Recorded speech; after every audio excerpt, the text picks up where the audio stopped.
Hello, welcome to CrossCurrents, produced by the City of Fort Collins in cooperation with the Larimer County League of Women Voters. I'm Barbara Rutstein, the moderator for today's program. Our topic is the dilemma, how to choose Colorado's presidential candidates. As anyone who follows the news knows, the way our state selected our candidates for the presidential nomination resulted in chaos and recriminations. On the Democratic side, the caucus sites were so crowded, the lines extended for blocks outside.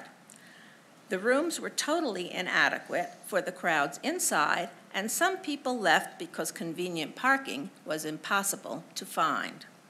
On the Republican side, many party members were frustrated because the state party decided it would not take a straw poll to see which candidate had the most supporters.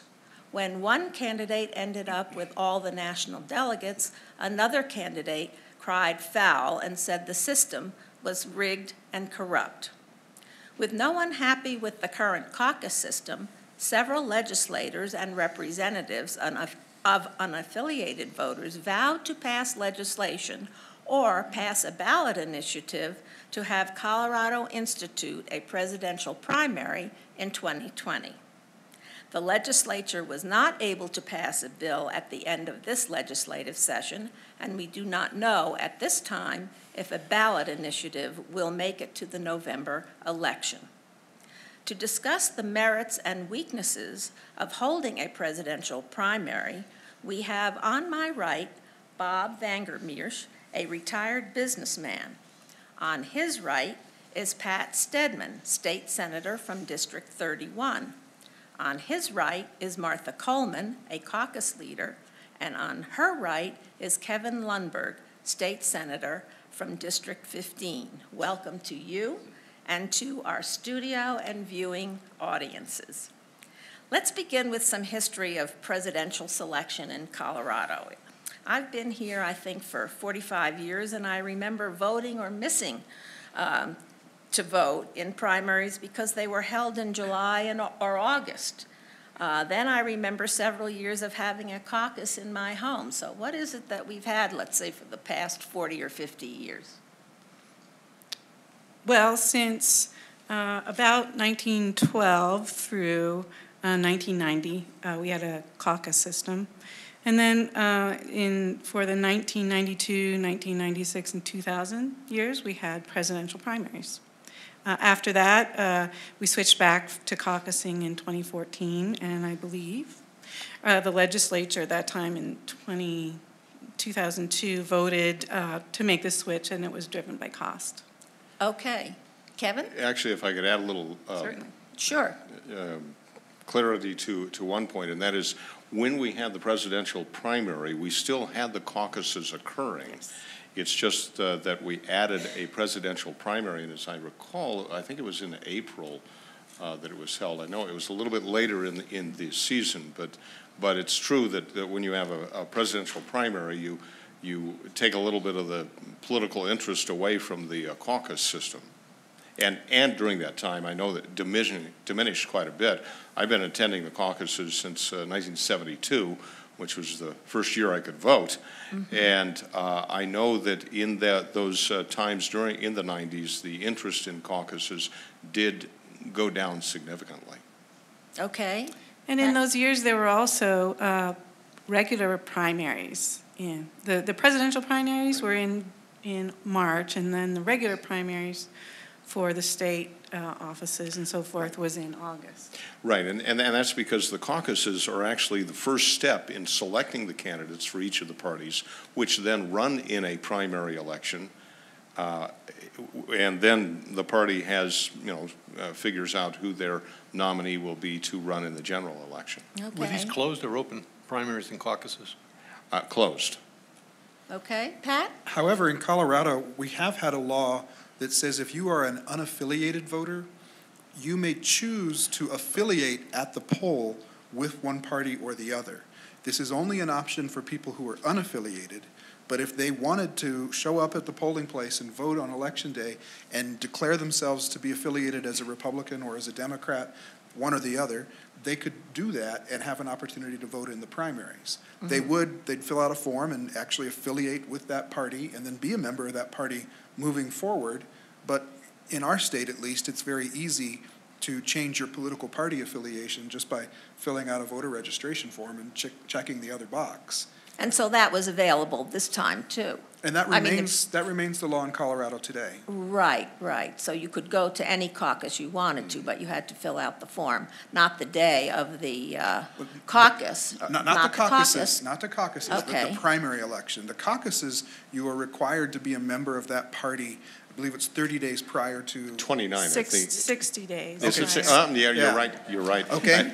And of course, the rationale there is that each precinct needs to have a list of who the members of the party are in that precinct, so they can check you off and verify that you're, a valid voting member of the party within that precinct.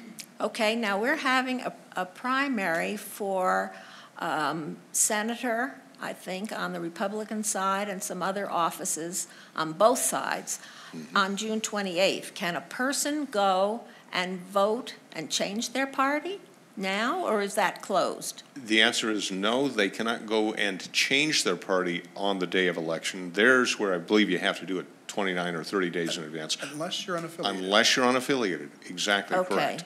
And they're an unaffiliated voter, as Senator Steadman said, can go up to the day of the election and say, I want to declare the party that I wish to vote for and therefore be a member of. Okay, very good.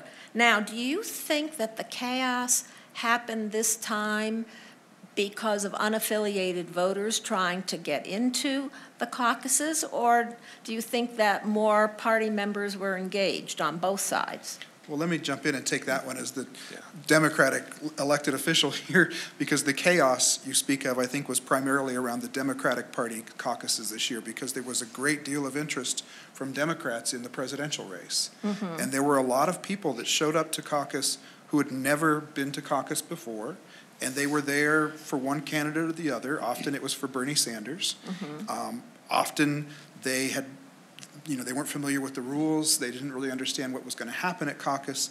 And in many cases, some of them weren't even really registered as Democrats, but they wanted to caucus for Bernie, and they all showed up, and our party somehow accommodated all that chaos that happened on caucus night. Okay, Kevin? Well, and on the Republican side, there was a lot of participation, and you had mentioned in your opening comments some frustration in that there was not a statewide straw poll for presidential candidates. A little bit of background on that. The Republican National Committee said that if you have a straw poll, then your delegates will be committed to however that straw poll turned out, and they weren't willing to go down that because we've never done that in Colorado. Is that a new rule then? That's a rule that the Republican Party had put in place. Now, some counties did opt to have a straw poll in the counties, most specifically here in Larimer, Weld County, Boulder County, and Adams County. And so there were some straw polls, and we actually, in my office, we looked at that and, figured out how things had turned out, at least in those 4 counties. But the interest level was high, and it's very hard to figure out how many people are going to show up, and you have to provide a facility large enough for those that you think are going to be there. If you have more than you expected, then it can be a real problem. I actually personally attended the caucuses for 19 precincts down in Berthoud and in Loveland. Did a little hopping from caucus to caucus, and found that they were packed. Some of them were very hot, temperature-wise, because you put too many people in a room. But pretty much everybody got their business done. It's just that when people come in and they're not familiar with the process and they're expecting it to be just a vote for a presidential candidate, and you discover that there's a lot that goes in a caucus. You're selecting the leadership for the party that will go through this election cycle and really be preparing for the next cycle as well. So, you know, you've got to select a lot of people locally and people who go to districts for legislative assemblies and for county assemblies and state assemblies and congressional assemblies. All of that has to be accomplished at the caucus. It's the business of the party during that night. Okay, Martha, you were involved in those caucuses. I was site manager for our largest caucus site here in Larimer over at Rocky Mountain, and we think it's a historically large site for Larimer County. In fact, CNN wanted to come, and we let them in too. Anyway, one of the things I wanted to say about turnout of caucuses is that it over the last 35 years, say from 1980, our population, our registered voter base, all registered voters, has tripled. And in terms of the presidential elections, the turnout is, if you had a graph, you know, I don't need to provide one because it's kind of a straight line upward. The turnout for general elections has also tripled. And what we've seen, I think, in terms of turnout recently is because of population growth, for one. There's a great deal of variability from year to year, but these presidential years when there's a contested, you know, for the contest for the nomination, in Larimer, in the Democratic side in 2008, we were at 8,600 some, and this year in 2016, we were at 9,000. But as Kevin mentioned, it's hard to predict. In a contested Senate race, we had a turnout in caucus of 1,000. And then in some of the off-year elections, we got 200. So it is a guessing game, and we look at what is going on in states leading up to our caucus, and caucus turnouts looked like 60% of 2008 numbers and so forth. So it is a guessing game. And I wanted to share a story that, the parties provide the structure for people to come. Right. And we had overflow areas and accommodated the large crowds as best we could, and had planned for what we thought was going to, be the high end of turnout. But Bernie Sanders came to Fort Collins 2 days ahead of caucus. And as I mentioned, the campaigns really serve to push people out to caucuses.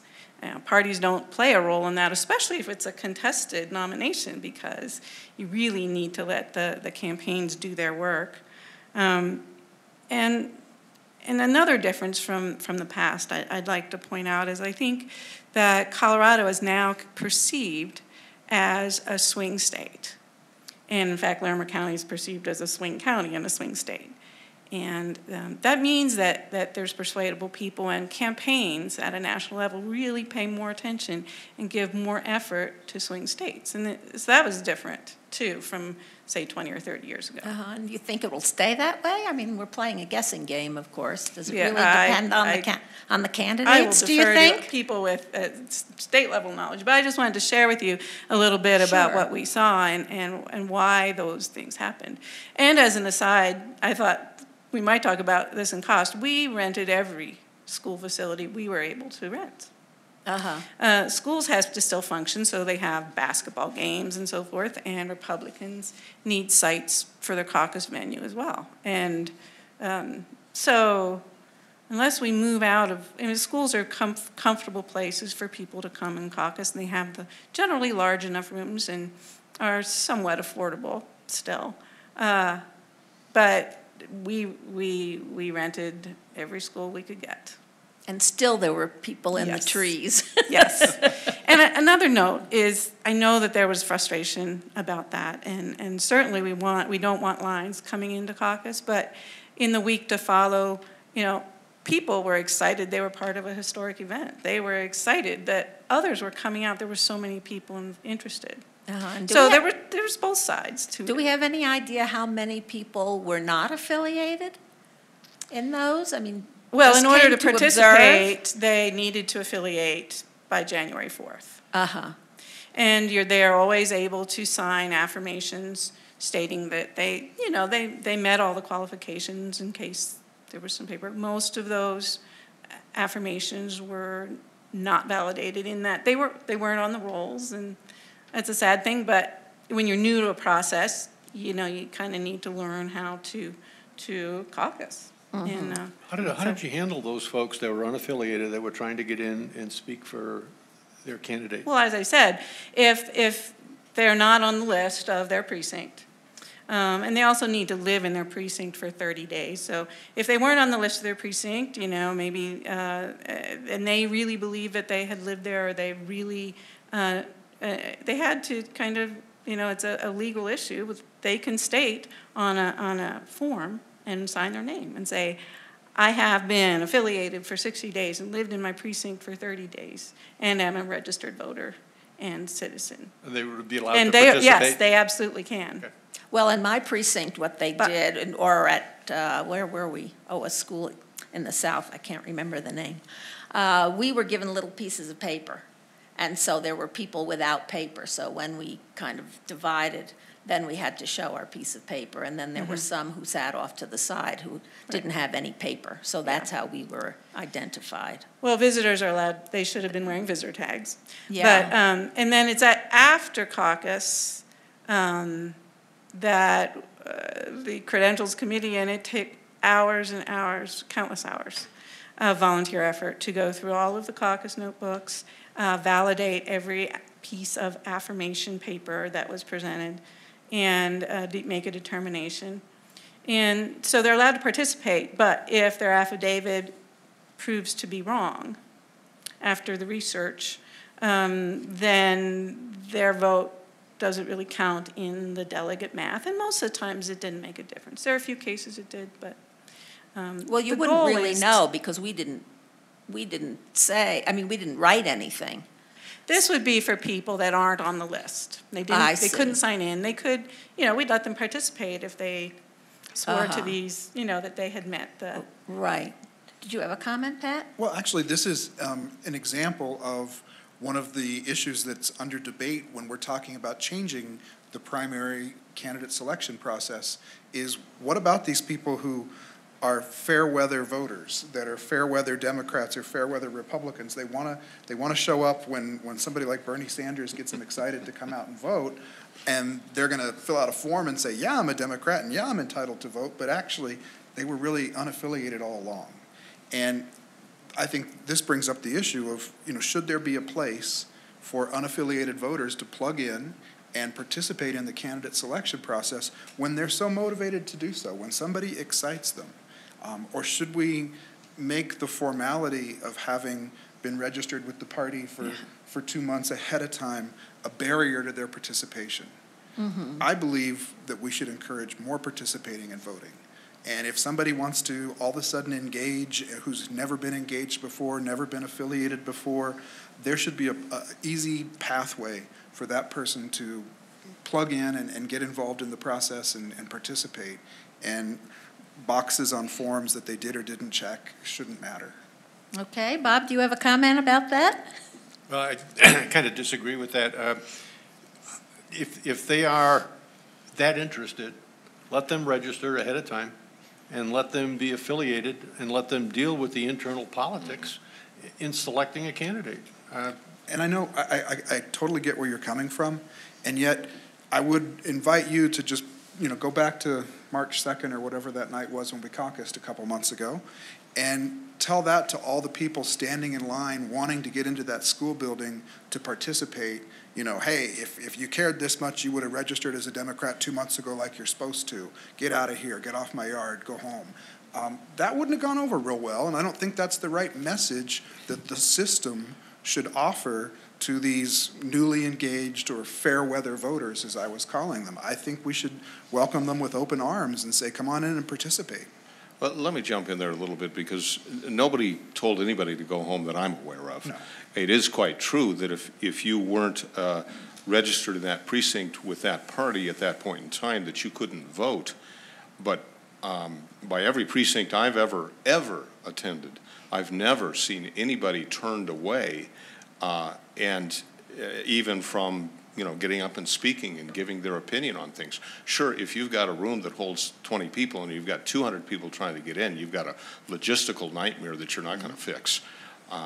But I think Colorado's system is set up with the right balance, where If you choose to affiliate with a party, then you can fully participate in that party's activities. And to me, the caucus is that avenue that allows every citizen who wants to get involved in that way to really, get in on the ground floor of selecting the candidates that will run for their party.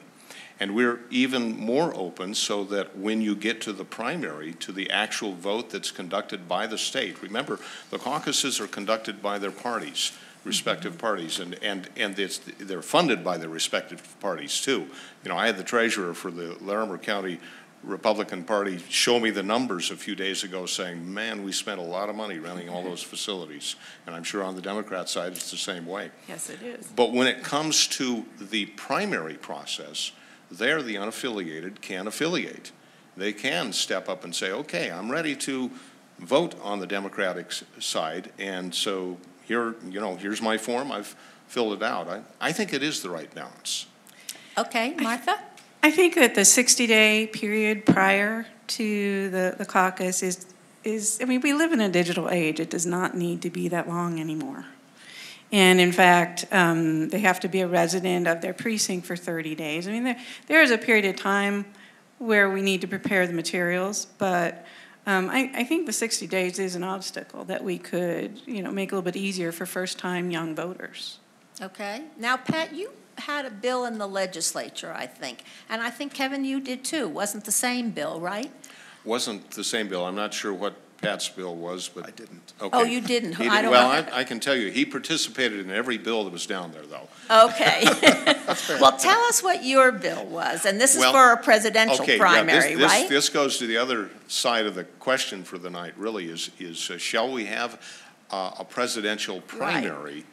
And at the very end of the session, there was a bill that came from the House side that said, yes, let's set up a presidential primary, but it also changed the process of who could vote in either party's primary.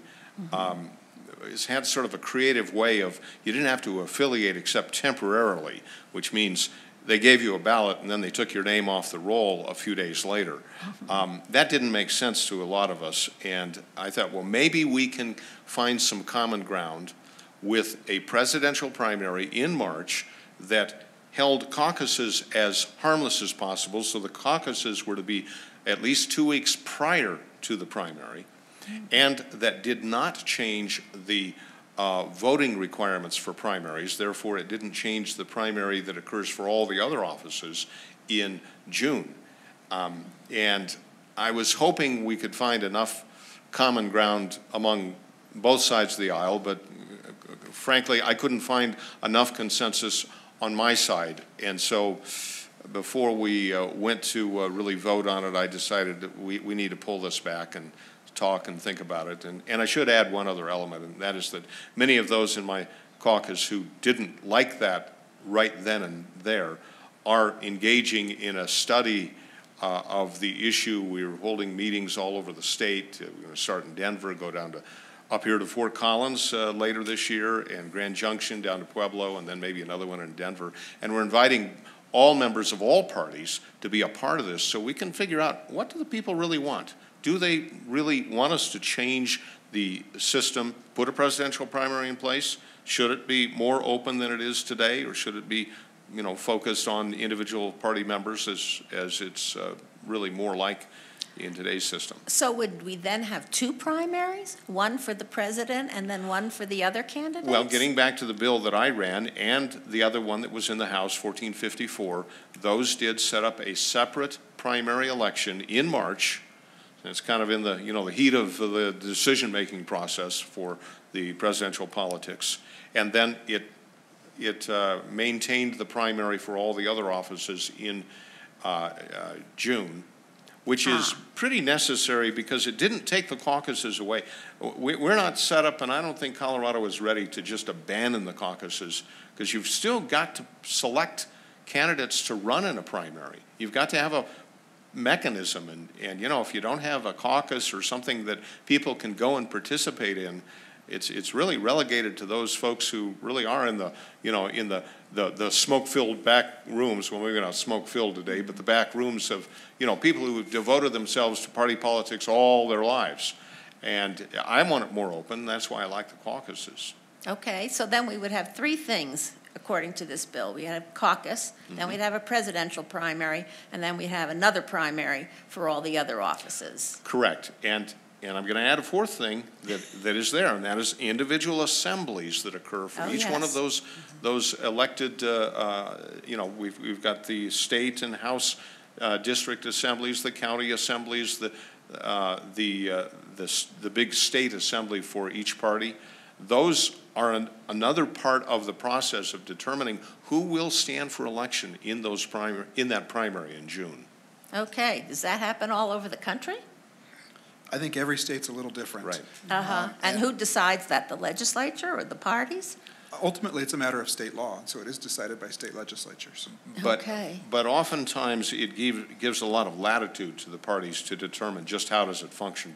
But Senator Steadman's quite correct. State statute has to set up the framework for how elections are conducted. Okay, well, let's talk about a closed primary, and then we'll talk about an open primary. A closed primary, we said, was only for party people. And I think it's important to understand that that's not actually the system Colorado has today. Okay. Because we do have this ability today for unaffiliated voters to affiliate at the poll. And so we have a modified closed primary or semi-open.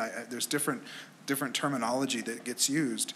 But we don't have this pure exclusive process where only people that were registered in advance as members of the party get to participate in the primary elections. There is the opportunity for unaffiliated voters to choose to want to get involved. And do we have any idea how many people do that, unaffiliated voters?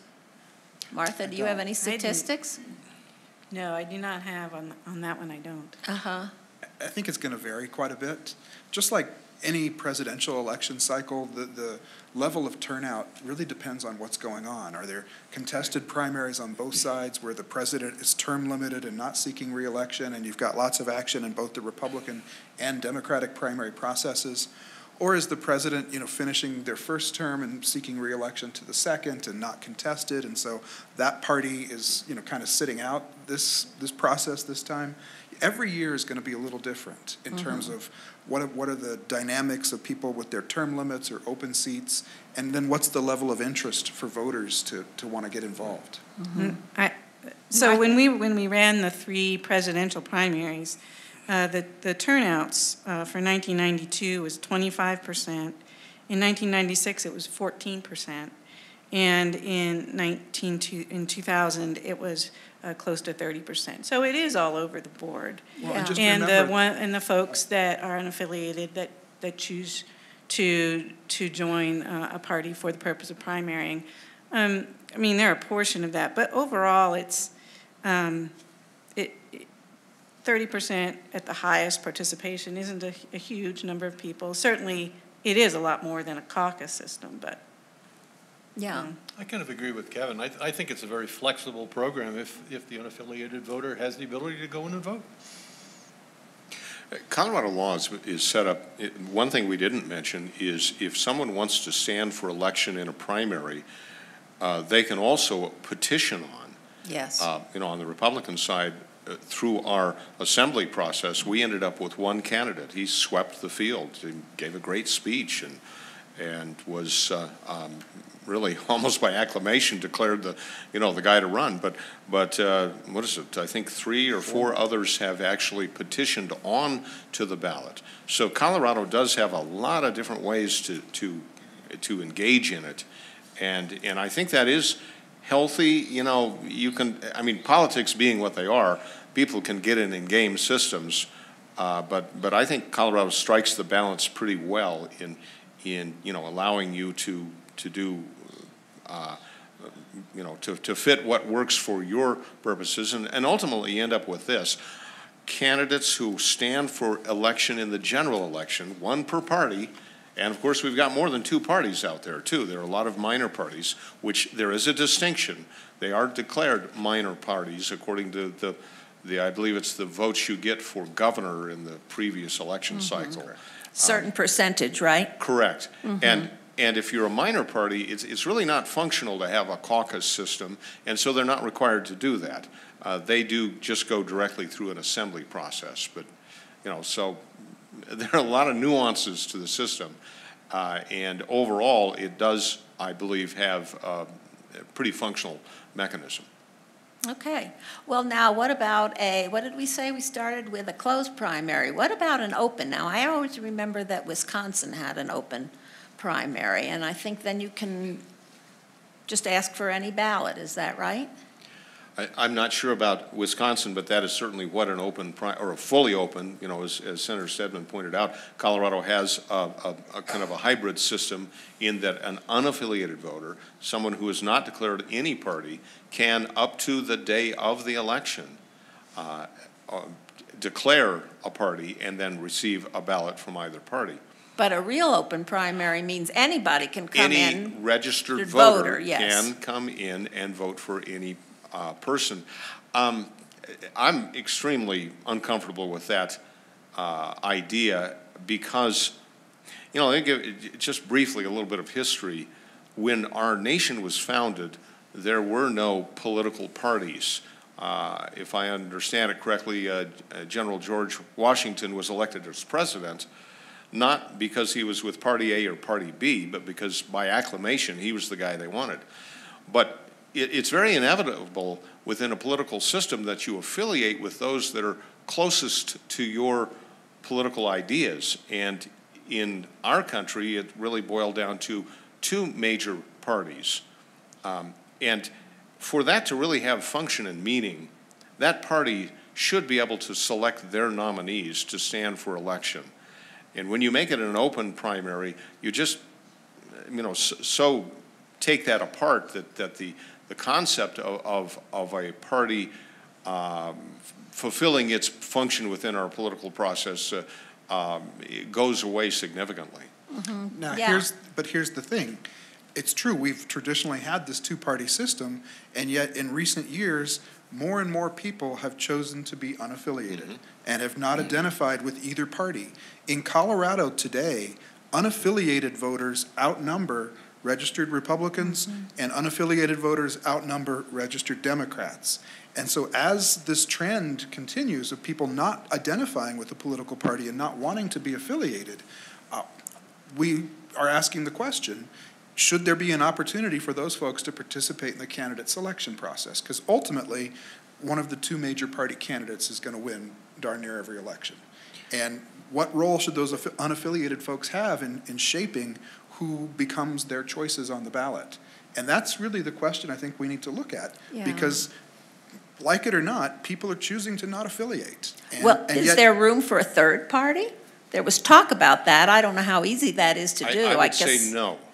No, given, about, 25, 30 years ago, I was extremely frustrated with the Republican Party. And I was ready to go start another party and talk to somebody who calmed me down and said, look, it's a two-party system. And you're never going to find somebody who agrees with you on everything. And so you need to, again, coalesce among those who you're closest to politically and work within the system.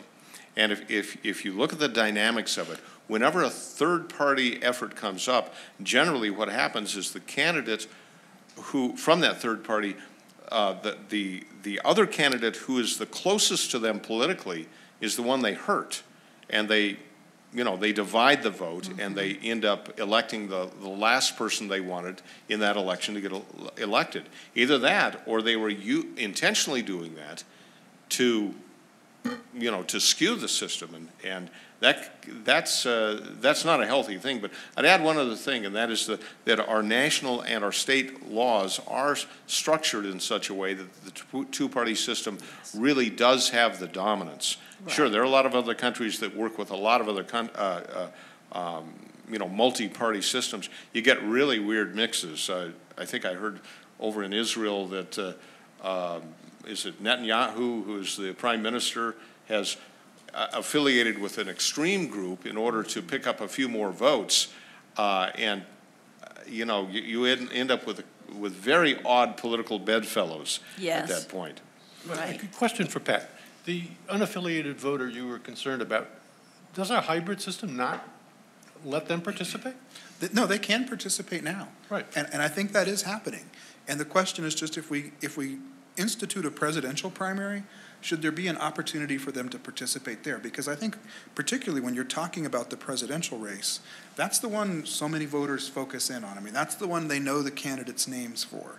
They may not know the names of the candidates for State Board of Education or CU Regent or, you know, some of these down ballot races, but they know who the presidential candidates are, and that's what's bringing them out.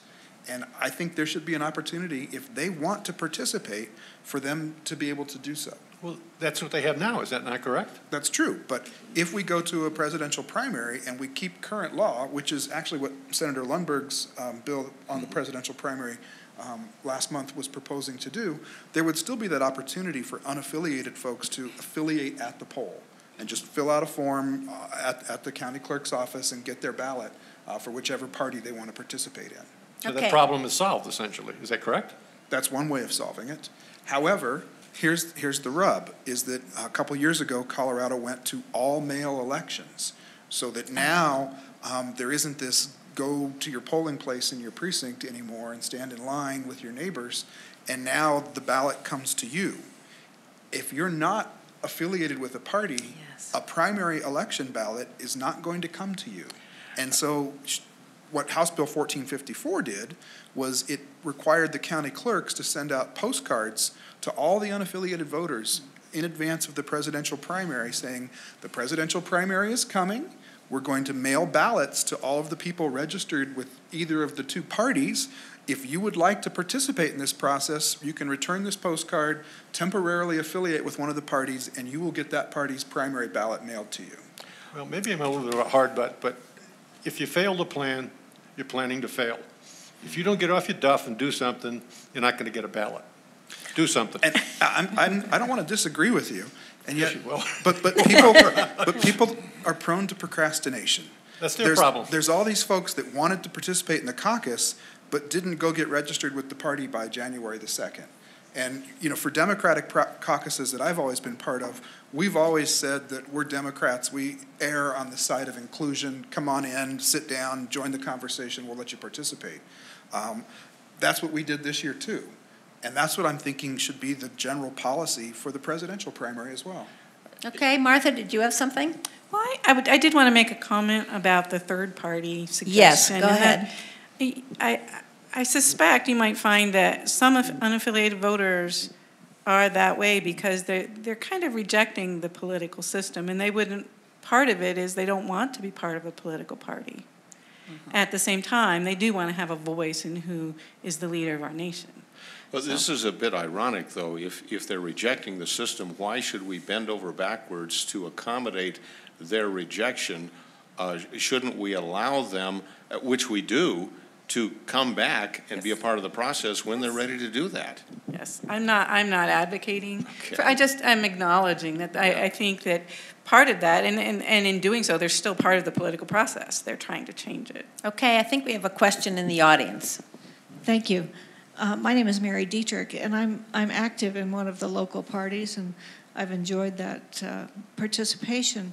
I have a question about whether or not you see it as fair that if I were unaffiliated, I could then vote for whomever I wished from either party. But if I am affiliated with a party, then my choice all of a sudden becomes limited. So I don't see any reason why anybody would want to be affiliated in Colorado if they could then walk into a primary and vote for anybody they wanted. I think you're taking choices actually away from people who are registered for one of the parties if you do this unaffiliated can choose one or the other. Could you respond to that? Well, remember, that is the law today. If you're unaffiliated, you can choose to affiliate right up until Election Day and participate. And so the risk that these unaffiliated people are going to, crash the party and dilute the party's values because they're coming in and selecting the party's candidate when they're not really a standard bearer, loyal, faithful party member. That potential problem already exists today under today's law. The other thing I would just point out about this whole question about whether or not unaffiliated voters dilute the party's identity or its values or its platform, we don't have a great difficult process in Colorado today to affiliate with a party. All you do is check a box on the voter registration form and you're a Republican or you're a Democrat. It's not like you have to take a test and pass the test to understand all of the party's values or platform planks. It's not like you have to pay a membership fee or entrance fee to enter the party. There's no loyalty pledge. It's really easy to just declare yourself a Republican or declare yourself a Democrat, and voila, there you are. And so the idea that party identity is at risk of being diluted and the party's values could be taken away or masked by all these unaffiliated people wanting to get involved, I don't think that's really a reason not to open the door to unaffiliated people, because all of those risks and all of those potential harms are possible under today's law. But isn't her question that you're limiting, if you're a registered Republican, all you get to do is vote in the Republican? If you're unaffiliated, you can choose where you want to go. And what she's asking is you have a whole lot more choices that way. Why should I register? No, this system could incentivize more people to stay unaffiliated and keep their options open, and in 1 year play on this side of the fence and in another year play on the other side of the fence. And my point is that really terrible to the two-party system? And my answer would be yes, it is, because it's necessary to maintain some identity. You're right, it's a very loose affiliation, if you will, that anybody has, but it's enough to maintain some focus of a specific set of principles and values that, and you need go no further than the discussions and debates we have on the Senate floor while we were in session to see that there's a distinction between the Republican and the Democratic principles. If you were to open it up, or another variation of an open primary is everybody, for example, in Washington State, their primaries are totally open. Everybody gets the same ballot. And my son actually lives there now, and he showed me the ballot today. And it says on there, these candidates may declare a party that they have a preference for, but this doesn't necessarily mean that they're affiliated with or that the party endorses them in any way whatsoever.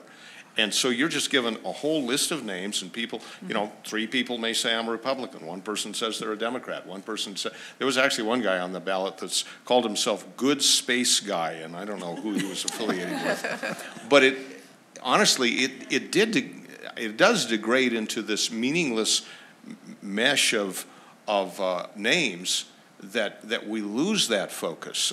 I believe it is a dangerous path to go down, and it will damage the party systems, party structure, and ultimately, I think it gives too much opportunity for people to not really know who they are voting for, or to engage in a lot of mischief where you can jump in and vote for somebody that you totally disagree with, but they're going to really mess up that side of the spectrum, by, it was Rush Limbaugh who 8 years ago called what he called Operation Chaos, where he was urging people to go and vote in open primary states for anybody but Hillary Clinton because he didn't want her to get the nomination. Now, I don't know if he was successful, but somebody was, because she didn't get the nomination.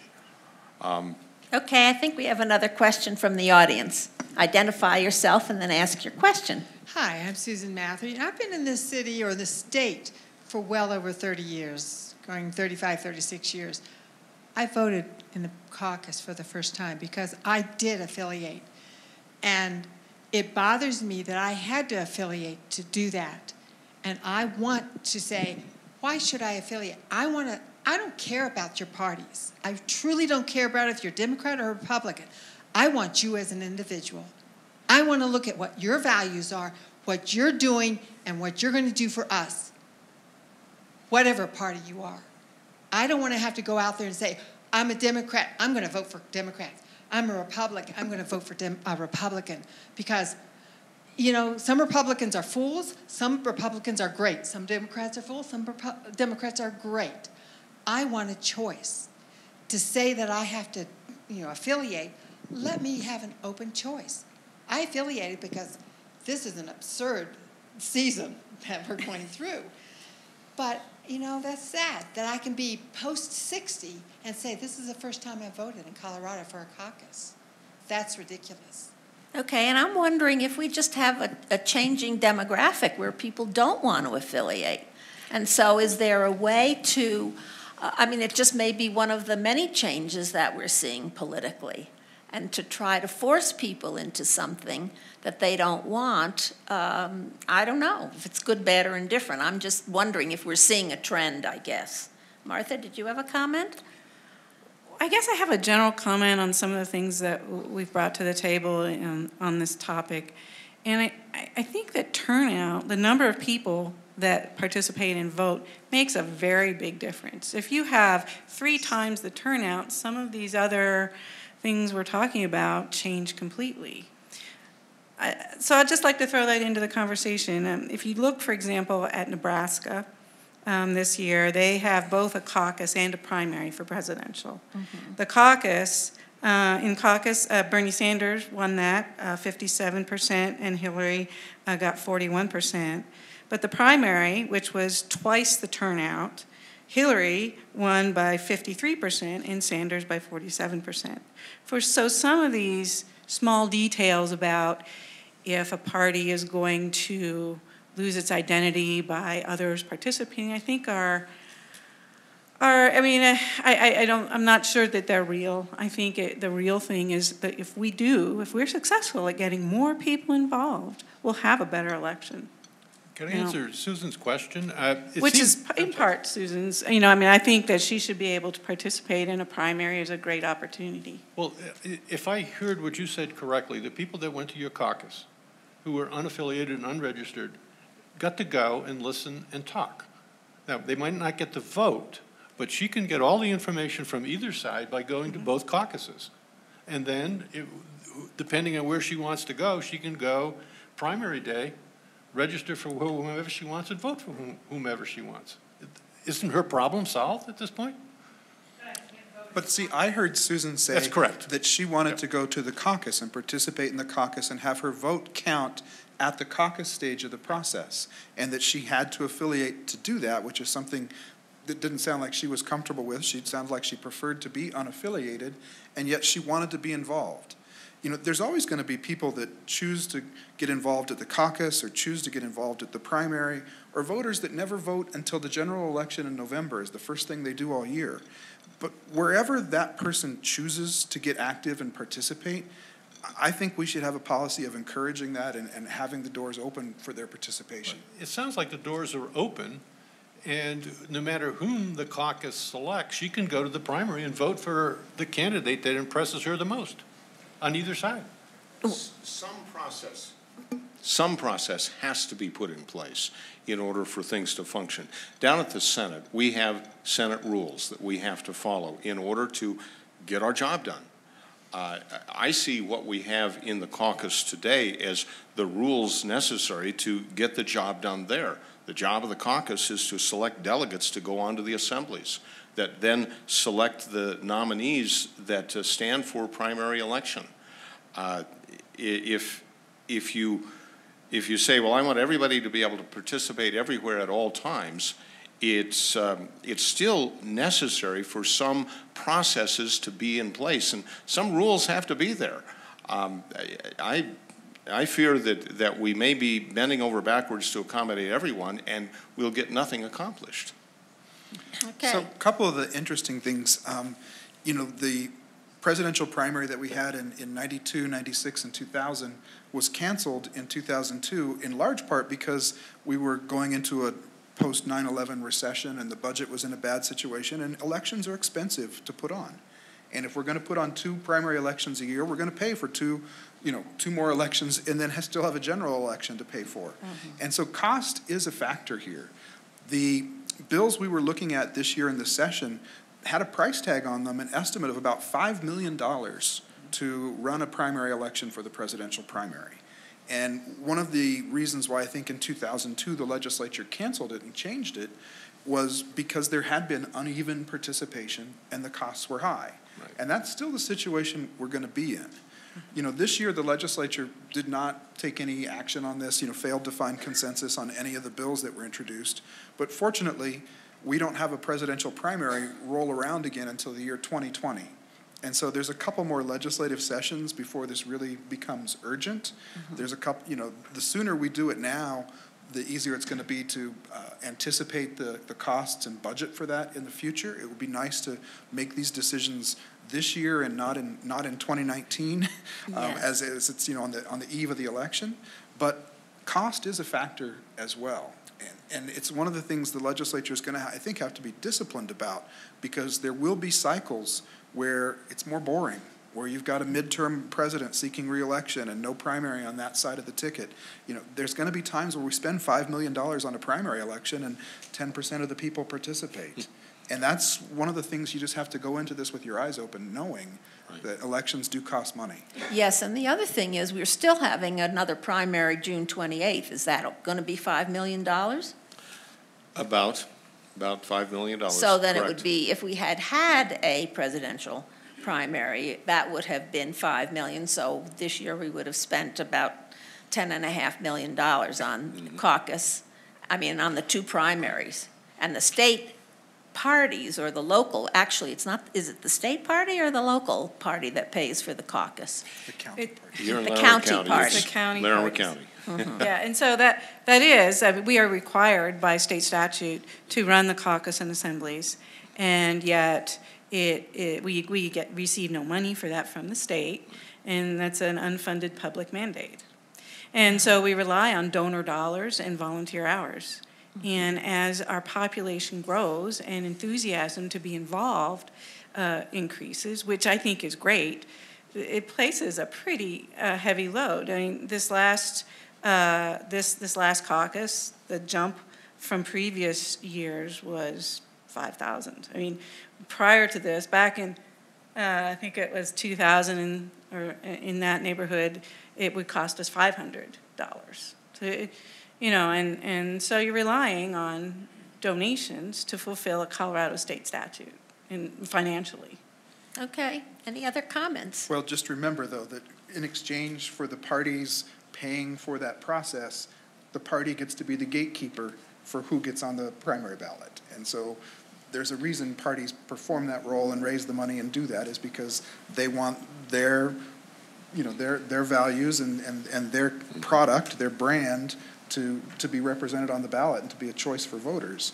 And so the reason that they pay all those costs is because they volunteer to be a gatekeeper and let people onto the ballot. Well, I would respectfully, I look at it a different way. I look at, as I mentioned, when there's a race where you have two Democrats vying to be the nominee, the party is not a gatekeeper. They provide the structure for the campaigns to bring their supporters and participate in the process. That's how I view it. And while But the county clerk will put the two names on the ballot of the two people that went through the Democratic Party's process and qualified for the primary ballot. And so the party's still able to control that process and hand those names over to the county clerk and say, here are our candidates. And for that role, yes, they bear the cost. I think you're both right. Interesting. And that's remarkable, this Republican saying to these two members of the Democratic Party, you're both right. But, we'll record that, yeah. They're right or left? well, they're on the left, but it's the right, yeah. But the point being that yes, it is the cost of doing business as a political party, and yes, the party as a whole does make that choice. Now, I would insist that it's quite true that if you talk to the individual people who are, the party chairman and the secretary and the treasurer and all of the precinct people, they're doing a job because they believe this is the right thing to do as their civic responsibility.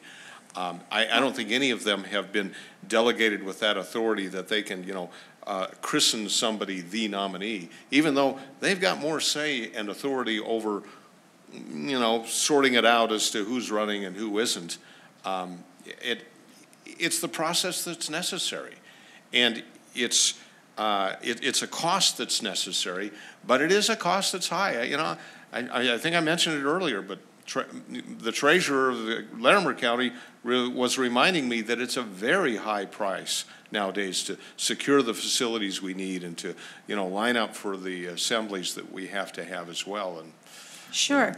This has been I would agree that the parties are, people are involved because they do believe in what they're doing. Yeah. I'm just saying that it is expensive, and as the population grows, so does everything, not just the dollars, but all parts of the process. I want to thank you for a great discussion, and then I'm going to let you make one more remark, all of you, and then we need to end. And maybe you can tell us if you think that Colorado could have a better process for presidential selection, and what that might be, very briefly. And if you don't think we need to change it, you can say that too. Well, I think you're starting with myself here, and we're just going to go down the line. My answer would be, I believe we have a good system, certainly not the perfect system, none are, and I'm willing to look at the possibility of a presidential primary as an addition to the process that we have, but I believe we need to maintain a good, solid caucus system as well. And that's why I'm part of a group of legislators who are going to go around the state and ask the question of the people, what do you think? And we've got a few years to sort this out, but I'd like to see us either reinforce what we're doing or maybe find a presidential primary in March to add to that. Okay, Martha. Well, it seems to me that Larimer and Colorado have outgrown the caucusing system for the presidential nominee. If we move to a system where we primary, it automatically makes it easier for folks like the women in the audience to participate, I think. And we do have a good system, and the caucusing is still very necessary, and I think primarying on presidential years would make it better. Removing any obstacles there are, like these longer periods of time and that you have to be affiliated or something like that, will enable more voters to cast their vote, and that should be our goal. I'm a firm believer that when we have more people participating in the political process, we have a better democracy. Pat. I agree with both what Kevin and Martha both said. I think we should keep our caucus system for local races, for state house or your district attorney or whatever it is. But I think we need to separate the presidential politics out of the precinct caucus system. On years like this, where you had great interest, it was too chaotic and the presidential race overran the caucuses. And I think we could do a better job. And I think we also just have to keep looking at those demographic trends where we see more and more voters choosing not to affiliate with one of the two major political parties. And we need to ask ourselves, what can we do to still invite their voices into the process and keep them engaged? Okay, Bob. Can I agree with all three of them? Sure. But I would talk to the unaffiliated voters and tell them to get off their duffs, start a third party that's more centrist, and have them participate in the system. Okay, well, thank you for a lively discussion. Thank you to our studio audience and our viewing audience. This CrossCurrents program will be rebroadcast at various times during the month on Channel 14. Please check your local listings for the exact time and dates.